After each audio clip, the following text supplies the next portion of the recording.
Hey everyone, welcome back to another episode of our old farmhouse. In today's video, we're going to be talking about a couple of plants that we've planted in the last week of June 2025 here on our Michigan homestead. And I have to say that planting is one of the most exciting times of the season, besides for maybe harvesting something that you've grown. But I want to go over what we're planting because you yourself can be planting them really across the United States. It really doesn't matter where you are, but this is a great opportunity to really get a look at what can be done this late in the season. Now, before we begin, I do want to point out over here just how amazing all of these peaches are looking on our peach tree. I counted, I think it was just over 100 peaches across these two trees. So really excited for the opportunity to see what that looks like here in the next couple of weeks. Are they all gonna stay? We have lost some every day down in the ground. I wanna say there was probably close to 200 on these two trees when they started. It's natural for fruit trees like that to thin out a little bit, but I'm starting to get a little bit nervous, so we're gonna keep an eye on that. But like I said in the intro here, it is June 2025, in fact, the last week of June, and I want to go over a couple of things that we've planted and what we've been working on here in Michigan. So first and foremost, we got our pumpkins in the ground, and I've been talking about this in a lot of different videos, but when it comes to pumpkins, a lot of people want to get out and get them planted right away, and what'll happen is they grow really, really well. They'll go to harvest them, and it'll be mid-September generally that they are ready to harvest, and then people will leave them on the vine until the end of October for Halloween, and then they lose the majority of them to rot. So planting them later actually helps out quite a bit, and in fact getting them in the ground this late really avoids that kind of moist spring weather that we're used to. And with that, it's going to help eliminate a lot of the powdery leaf mildew that will develop on them. So it's actually helping out your pumpkin plants quite a bit, and it's getting them to where you can harvest them in late October. Now, this is going to be very dependent on the variety that you're growing. I honestly cannot remember for the life of me what variety we're growing here, but it is a pie, like a pumpkin pie or pie pumpkin variety that we're growing. So I'm not growing for size. I'm growing to harvest, to cook with, and then to also have some to carve jack-o'-lanterns with. But as you can see here, we've had some issues with some deer, so I had some extra fencing laying around. I folded it, put it over the top, and kind of pinned it down in a couple of areas on the one on the adjacent side of our property. This one here I have not done yet because I ran out of pins, so I'm gonna have to go to the store and get those. But I'm hoping the deer will leave that alone, and who knows, maybe the leaves themselves will grow up on that fence. The other thing that I got planted back here is some additional cucumbers. Now, I have cucumber plants growing all over my property. I have some on the opposite side. I have some on my far edge, and now some back here in the back.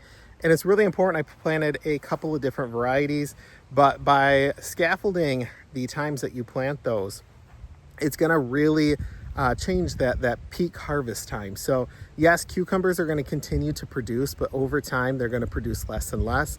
Back here, this area is a little bit more shaded. It's gonna avoid a lot of that midsummer sun once we get it.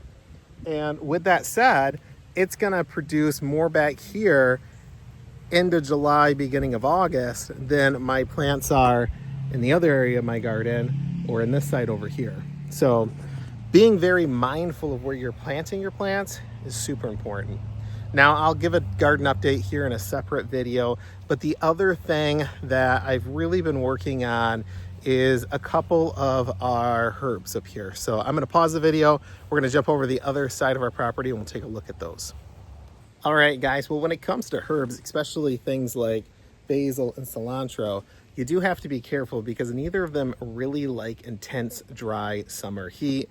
And that is what we've had all spring. And this is going to eventually bolt. When that happens, that's going to change really the kind of selection here, the taste of it, and it's going to really stop the production of new leaves. Same with cilantro over here. We can see it's already starting to go to flower. So we're going to want to harvest the majority of this here in the next week. And then we are going to plant down a second second rotation here of basil and cilantro. So really easy to do. Basil though took a very long time to sprout up. So if it's something that you like to pick fresh from the garden, what I would recommend doing is harvesting maybe 90% of it, which is probably what I'll do in this situation. Leave 10% of it out here. That way I can come out and cut fresh basil off when I'm making pizza or I'm cooking something else that calls for it. With the cilantro, kind of same thing. I'm going to cut off the areas that I don't really need. I don't use this as much in the kitchen, but I do like to dehydrate it and grind it up into either basil or cilantro seasoning. So the one thing to consider there. Just kind of briefly looking through here though, garlic is really struggling. And again, that's because of that very intense dry spring that we've had. We have been in a drought really the entire spring. And I'll be honest with you, I can't recall a spring that has been quite this dry probably my entire life. So usually we're used to that very wet weather. I know I've posted a lot of videos with the rain going on. We've had some storms that have blown through, don't get me wrong. They've been pretty intense actually. But for the most part, it's been super sunny, no clouds in the sky, and it's just kind of been a miserable spring for the garden. So I've not had to actually water much out here. So that is something to consider. Again, using very high quality natural compost. Even if you can't produce it yourself, you can get it from someone. Make sure that you're using it because that's trapping in a lot of moisture and it's going to make your garden so much better. So guys, that is 3, maybe 4 things that we are planning out here the last week of June. It's never too late to get things into the ground. You might not get as much out of it for production wise, but it is always fun to get things out there and really to start thinking what we're going to plant here for the fall. So that's going to happen in about the next month. So stay tuned for those videos, guys. I appreciate you guys for checking this video out. If you haven't already, please consider subscribing, and we'll see you guys in the next video. Thank you.